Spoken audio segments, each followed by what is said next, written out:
Bonjour tout le monde. Nous avons vu dans une vidéo précédente pourquoi nous élisions notre président, et en tout cas depuis quand, comment le processus s'était fait, qui avait conduit à ce que nous élisions notre président au suffrage universel direct. Mais il y a une question à laquelle on n'a pas répondu. Pourquoi a-t-on un président de la République? Là aussi, la question peut paraître un peu stupide, et puis ça paraît évident. Voilà, on a un président de la République parce qu'on est une République, et une République, ça a un président. Voilà, ça peut paraître logique, mais en fait, si il est vrai que la plupart des républiques aujourd'hui ont des présidents, historiquement, ça n'a pas toujours été le cas. Que ce soit même en partant dans des républiques plus anciennes, vers la République romaine, il n'y avait pas de président, il y avait 2 consuls, mais à aucun moment il y avait une personne seule qui était la personne chef d'État. Et même pour être dans des événements plus récents, dans les républiques françaises, la première république française de 1792 à 1799 n'a pas eu de président de la République. Pour une raison assez simple, c'est qu'à l'époque, on venait de se débarrasser de la monarchie, et l'idée de donner un pouvoir à une personne, un pouvoir personnel, ça faisait trop penser à la monarchie, ça rappelait trop le régime qu'on venait de quitter. Et d'un point de vue étymologique, monarchie, c'est mono-archie, pouvoir d'un seul. Donc, techniquement, un président de la République est un monarque, parce qu'il est le seul à avoir son pouvoir. Un monarque au pouvoir limité, comme dans une monarchie constitutionnelle, mais d'un point de vue lexical, un président de la République, c'est une monarchie. Donc, pour les révolutionnaires de 1792, c'était pas envisageable d'avoir un homme à la tête du pays. Et donc, il y a eu plusieurs systèmes, puisqu'il y a eu plusieurs régimes qui se sont succédés durant cette première république. Mais à chaque fois, il y avait un pouvoir collégial, avec le comité de salut public, par exemple, où c'était un collectif qui dirigeait. Il n'y a jamais eu une personne qui était à la tête du comité de salut public. Même Robespierre, présenté souvent comme un dictateur qui avait les pleins pouvoirs en France, n'avait absolument pas les pleins pouvoirs. C'était un membre du comité de salut public parmi d'autres. Il n'avait légalement rien de plus que les autres. Dans les faits, il avait certes un peu plus de pouvoir parce qu'il avait déjà des fidèles à lui qui étaient avec lui. C'est lui qui avait le plus de prestance, le plus de popularité.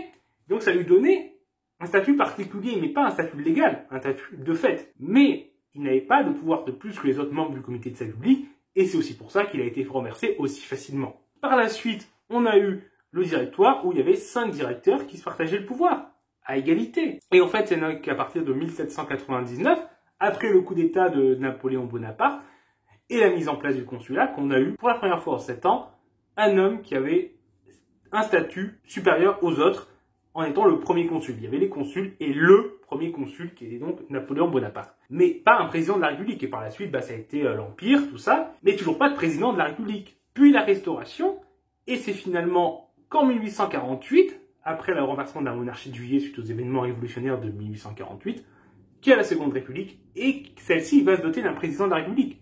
Mais cela, 56 ans après la Première République. À ce moment-là, l'idée de mettre un président n'était pas non plus automatique. C'était pas quelque chose qui paraissait naturel, et il y a eu des débats là-dessus. Parce qu'il y a eu une commission qui se met en place en mai 1848 à l'initiative de l'Assemblée nationale, qui doit établir une nouvelle constitution du pays. Et au sein de celle-là, on trouve en effet plusieurs partisans de la mise en place d'un système présidentiel. Notamment le philosophe Alexis de Tocqueville. Celui-ci a en effet passé pas mal de temps aux États-Unis, il a écrit sur le régime des États-Unis, c'est un admirateur de la démocratie états-unienne. Il avait notamment publié en 1835 de la démocratie américaine, et aux États-Unis, il y a un président. Donc, inspiré par ce régime-là, il défend ce modèle. Et cette position est loin de faire l'unanimité. Notamment, il y a les républicains les plus avancés, qui forment à ce moment l'extrême gauche de l'Assemblée et de cette commission, qui sont opposés à ce système-là, qui continuent de défendre l'idée d'un système collégial comme il y en a eu pendant la Révolution française. Mais il s'avère qu'au sein de l'Assemblée, donc au fait de la commission nommée par l'Assemblée, c'était les républicains conservateurs qui ont été majoritaires, qui ont du coup aussi réprimé des mouvements sociaux, mais ça c'est une autre histoire, et du coup, ils sont, eux, plus favorables au système présidentiel. Ils s'appuient également aussi sur des orléanistes plus ou moins ralliés à la République, ou en tout cas acceptant temporairement la mise en place d'un tel régime. Et ces gens-là préfèrent un système avec un pouvoir personnel qu'un pouvoir collégial, parce que ça se rapproche plus du système monarchique qu'ils défendent. On peut aussi y ajouter quelques partisans bonapartistes qui traînent là, qui sont eux aussi plutôt favorables au système personnel. Et donc tout ça fait qu'il y a une majorité qui se dégage pour ce système-là, que du coup la Seconde République est un président de la République. Il y a ensuite eu les débats sur le mode de scrutin pour élire ce président. Il y a eu Tocqueville défendait pareil le système américain, donc avec le système de un suffrage indirect avec des grands électeurs élus qui élisent le président. Mais là-dessus, il n'a pas été écouté et c'est le système au suffrage universel direct qui a été choisi Malgré les alertes de certains qui craignaient que ça puisse tendre à un régime plutôt plébiscitaire qui ne donnerait plus de pouvoir à l'Assemblée, mais à l'homme élu qui pourrait en fait s'abroger un peu tous les pouvoirs, et la mise en place d'un système césaro-plébiscitaire, c'est ce qui est arrivé de fait 3 ans plus tard avec le coup d'État du 2 décembre 1851, confirmé l'année suivante avec la mise en place de l'Empire. Mais bon, bref, c'est une autre histoire. Ensuite, du coup, en 1852, le président de la République, ça disparaît, c'est remplacé par l'empereur, et on arrive en 1870 à la chute de l'Empire et l'instauration de la Troisième République. À ce moment-là, la France n'a pas tout de suite un président de la République. D'abord, il y a, déjà, le renversement de l'Empire, il y a le renversement par la République, déjà parce que ça se fait un peu dans l'urgence, donc d'abord, la Troisième République n'a pas vraiment d'institution. Ensuite, début 1871, il y a les élections législatives qui élisent une majorité monarchiste et qui désignent un chef du pouvoir exécutif, pas un président de la République, mais un chef du pouvoir exécutif en la personne d'Adolphe Thiers, le temps qu'ils réfléchissent aux nouvelles institutions du régime. Ils veulent en soi, mais du coup, comme c'est des monarchistes, ils sont plutôt favorables à rétablir la monarchie. Mais avant de pouvoir rétablir la monarchie, il faut se mettre d'accord sur le nom d'un roi. Et de fait, ils ne sont pas d'accord, parce qu'il y a deux courants principaux, les orléanistes, partisans de la famille d'Orléans et d'une monarchie plutôt libérale, les légitimistes, favorables à la famille de Bourbon, mais pour une monarchie plus absolue. Donc ils ne sont pas d'accord sur le nom du roi, pas d'accord sur la type de monarchie. Donc il y a des discussions, des négociations, et ça traîne en longueur.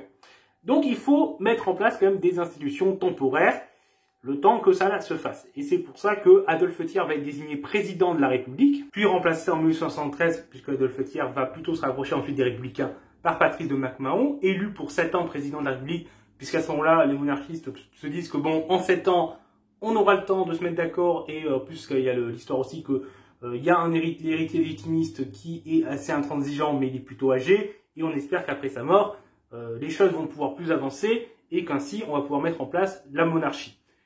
Donc MacMahon à la base est juste un président, là pour tenir la place au chaud, mais c'est pas censé être une institution qui va durer.